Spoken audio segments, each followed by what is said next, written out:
دوستو یقیناً آپ وادی ناران، کاغان اور جھیل سیف الملوک کے بارے میں ضرور جانتے ہوں گے۔ جو لوگ جھیل کے بارے میں نہیں جانتے تو ان کو بتاتے چلیں کہ یہ جھیل پاکستان کے شمالی علاقے ناران میں واقع ہے۔ یہ جھیل خوبصورتی میں اپنی مثال آپ ہے۔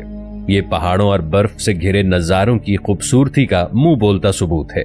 ناظرین، اس جھیل کی ایک خوبی یہ ہے کہ اس جھیل کے ساتھ مختلف پریوں کی کہانیاں منسوب ہیں جو وہاں کے مقامی لوگ خود اپنے منہ سے بیان کرتے ہیں۔ آج ہم اس جھیل کی مکمل کہانی، تاریخ اور اس جھیل سے منسوب کہانی شہزادہ سیف الملوک اور پری بدیع الجمال کے بارے میں مکمل آگاہی فراہم کریں گے۔ دوستو، آپ کی معلومات میں اضافے کے لیے یہ بتاتا چلوں کہ بعض لوگ یہ کہتے ہیں کہ یہ کہانی بالکل حقیقت پر مبنی ہے، لیکن بعض لوگوں کے نزدیک یہ بالکل من گھڑت کہانی ہے۔ اب یہ ایک سچی کہانی ہے یا افسانہ ہے، اس کے بارے میں کوئی حتمی رائے قائم نہیں کی جا سکتی، مگر ناران میں بسنے والے ہر انسان کو اس کہانی کے بارے میں مکمل معلوم ہے۔ اس کہانی کا ذکر وہ اپنی کتابوں میں بھی کرتے ہیں۔ مقامی لوگوں کے کہنے کے مطابق اس جھیل کا پانی پہاڑوں سے نہیں بلکہ سیف الملوک کی تہ سے آتا ہے۔ اس کی پانی کی مقدار کا بہت کم سطح پر نظر آتا ہے۔ دوستو، بہت سے ریسرچرز نے اس جھیل کے پانی کی گہرائی ناپنے کی کوشش کی، مگر اس جھیل کے پانی کی گہرائی کو ناپا نہیں جا سکا۔ اگر بدقسمتی سے کسی نے اس کی تہ کا پتہ لگانے کی کوشش کی تو وہ کبھی واپس نہیں آ سکا۔ کہتے ہیں 3 لاکھ سال پہلے جب وادی کاغان کا سارا علاقہ برف سے ڈھکا ہوا تھا، یہ جھیل اس وقت وجود میں آئی تھی جب وادی کاغان کے برف پوش علاقے سے برف کا ایک تودا آ کر پانی میں گرا، جس سے دریا کا پانی رک گیا۔ جھیل کے بالکل درمیان میں ایک ملکہ پربت خوبصورت برفانی لباس پہنے ہوئے اپنے حسن کو 4 چاند لگاتے ہوئے اپنی خوبصورتی کا نظارہ کروا رہی ہے۔ 70,390 فٹ بلند پربت کو آج تک کوئی بھی سر نہیں کر سکا۔ مقامی لوگوں کے کہنے کے مطابق اس پہاڑ کو کوئی انسان اس لیے سر نہیں کر سکتا کہ یہاں شہزادہ سیف الملوک کی بد دعا شامل ہے۔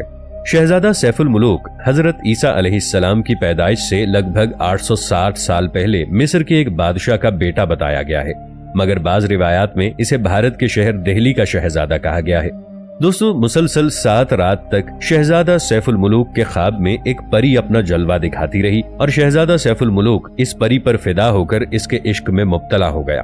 اپنے اس خواب کی تعبیر کے حصول کے لیے شہزادے نے مختلف نجومیوں اور خواب کی تعبیر بتانے والوں سے رابطہ کیا، مگر یہ لوگ اسے تعبیر بتانے میں ناکام رہے۔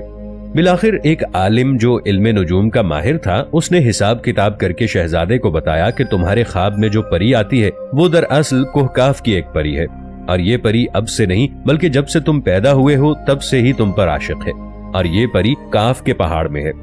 کوہ کاف پریوں اور جنوں کا علاقہ بتایا جاتا ہے۔ کوہ کاف آرمینیا میں موجود ایک خوبصورت پہاڑی سلسلہ ہے۔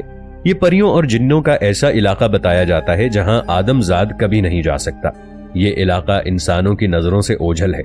اس عامل نے مزید اس شہزادے کو بتایا کہ اس پری کا نام بدیع الجمال ہے، اور وہ ہر 12 سال بعد انسانوں کی بستی میں آتی ہے اور وہ جھیل سیف الملوک میں جا کر غسل کرتی ہے۔ اگر تمہیں اس پری کو تلاش کرنا ہے تو تمہیں وادی ناران میں جانا ہوگا اور اس جھیل کے کنارے 12 سال تک ایک مخصوص چلہ کاٹنا ہوگا، اور یہ مخصوص چلہ کاٹنے کے بعد تم پری کا دیدار کر سکتے ہو۔ اس عامل نے شہزادے کو ایک سلیمانی ٹوپی دیتے ہوئے کہا کہ جب تم 12 سال کا چلہ کاٹ لو تب یہ ٹوپی پہن لینا۔ چلہ کاٹ کر یہ ٹوپی پہننے کے بعد تم جنات اور پریوں کو بآسانی دیکھ سکو گے۔ شہزادے نے اپنا ضروری سامان سمیٹا، ناران کا قصد کیا اور اپنے نصب العین کے لیے نکل کھڑا ہوا۔ وہ کافی مہینے تک سفر کرتا رہا اور کئی مہینوں کی مسافت کے بعد وہ وادی ناران اس جھیل کے پاس پہنچ گیا اور اس جھیل کے پاس موجود ایک غار میں چلہ کاٹنے لگا۔ چلہ کاٹنے کے 12 سال بعد بالآخر ایک رات اسے پروں کے پھڑپھڑانے کی آواز آئی۔ اس نے دیکھا کہ کافی تعداد میں پریاں جھیل میں اتر رہی تھی۔ پریوں نے اپنا لباس اتارا اور وہ جھیل میں غسل کرنے لگیں۔ شہزادہ 12 سال سے اس انتظار میں تھا۔ شہزادے کو جیسے ہی پری بدیع الجمال کا لباس نظر آیا، اس نے فوراً وہ لباس اٹھا کر اپنے پاس رکھ لیا۔ جب پریوں نے یہ کارروائی دیکھی تو وہ ڈر گئیں اور فوراً وہاں سے بھاگ گئیں، مگر پری بدیع الجمال وہیں پر رہ گئی۔ پری شہزادے سے التماس کرنے لگی کہ مجھے میرا لباس واپس کر دو، مگر شہزادے نے یہ شرط رکھی کہ پہلے تم اقرار کرو کہ مجھ سے شادی کرو گی تو میں تمہیں تمہارا لباس واپس کر دوں گا۔ مگر پری نے اس کی بات نہ مانی اور مسلسل انکار کرتی رہی۔ تب شہزادے نے اسے اپنا مکمل تعارف کروایا اور یہ بھی بتایا کہ میں یہاں 12 سال سے تمہارے انتظار میں چلہ کاٹ رہا ہوں۔ جب پری نے شہزادے کی مشکل بھری داستان سنی تو وہ بھی اس کے عشق میں مبتلا ہو گئی۔ دوستو، اب یہاں سے کہانی کا دوسرا اور اہم حصہ شروع ہوتا ہے۔